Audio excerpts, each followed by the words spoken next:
जो आप चाहते हैं जिस प्रकार की रखा है, पानियों के अंदर किसी प्रकार की कंजूसी न बरती जाए। तो आज आपने प्रोग्राम किया है, इसका मुख्य उद्देश्य क्या है? मजदूर सम्मान समारोह है। इसका मुख्य उद्देश्य मजदूरों के अंदर वो भावना उत्पन्न करना कि जो सरकारें बनती हैं वो मजदूरों की तरफ ध्यान दें और मजदूरों के लिए कार्य करें। इसके लिए ये कार्यक्रम किया गया। बात तो मुख्य मांगे क्या है? मुख्य मांग है मनरेगा के मजदूरों को 300-400 रुपया रोज की दिहाड़ी मिल रही है। आज 300-400 रुपये में एक बकरी का बच्चा भी नहीं पाला जा सकता। एक मजदूर अपने पूरे परिवार को 5-6 परिवार का गुजारा कैसे कर सकता है? इसलिए कम से कम मिनिमम वेज 18,000 रुपया दिया जाए और मनरेगा के मजदूरों को 18,000 रुपया ऐसे ही भवन निर्माण के मजदूरों के जो किसानी है वो बढ़ाई जाए और जो उनका रजिस्ट्रेशन किया जाता है उनको बेनिफिट देने के लिए उस रजिस्ट्रेशन को सरल किया जाए। आज के टाइम में बड़ी धांधली हो रही है कि एक मजदूर को रजिस्ट्रेशन करवाने के लिए 90 दिन तक काम का रजिस्ट्रेशन करवाना पड़ता है। उससे उसको 5,000-7,000 रुपया घूस देना पड़ता है।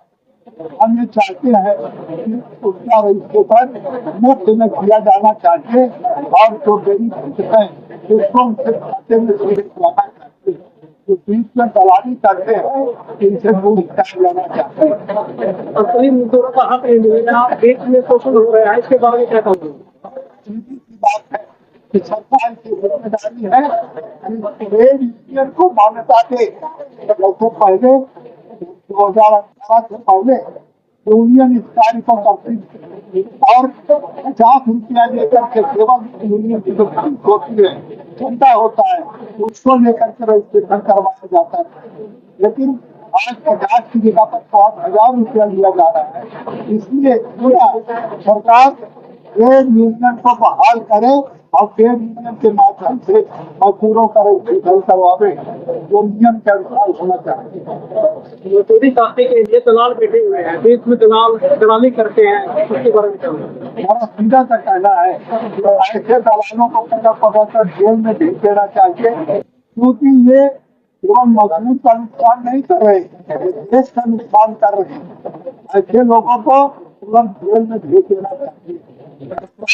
पढ़ाई करें, पकड़े तो रिलेट करें और ऐसे लोगों को जेल भेजें।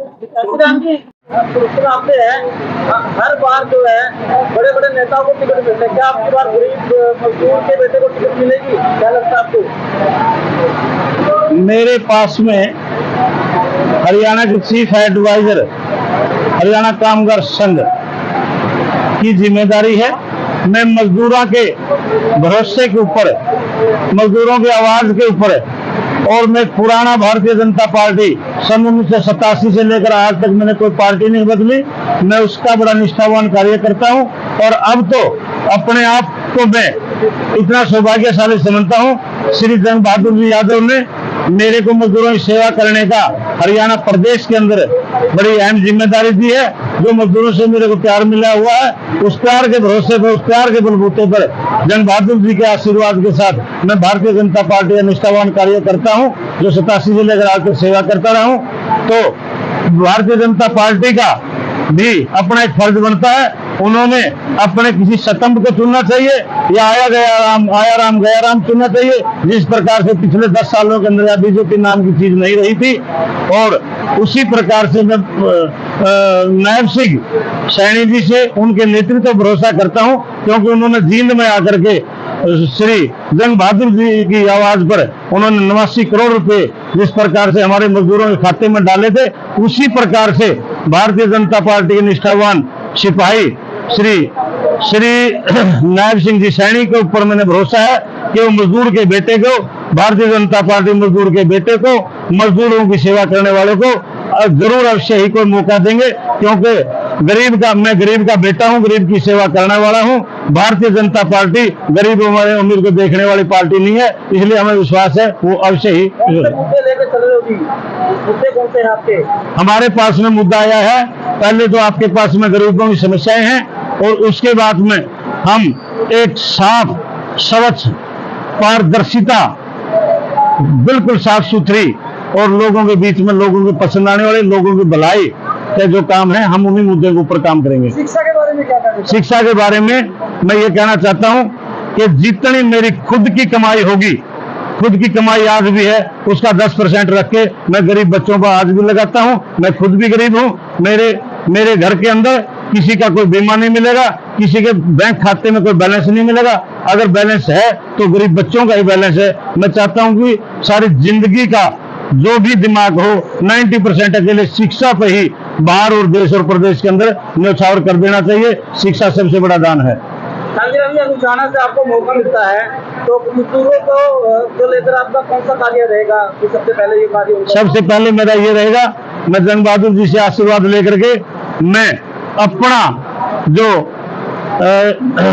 चंडीगढ़ के अंदर जो दायित्व होता है उसको निभा करके बाकी का बाकी मैं सारे मजदूरों के घर जा करके वहां उनके साथ मिलकर खाना खा करके उनकी समस्याएं सुनूं और उनके बीच में समस्याएं सुन के जंग बहादुर जी के माध्यम से मैं सरकार को भेजूं और मजदूरों की समस्याओं का समाधान कराऊं।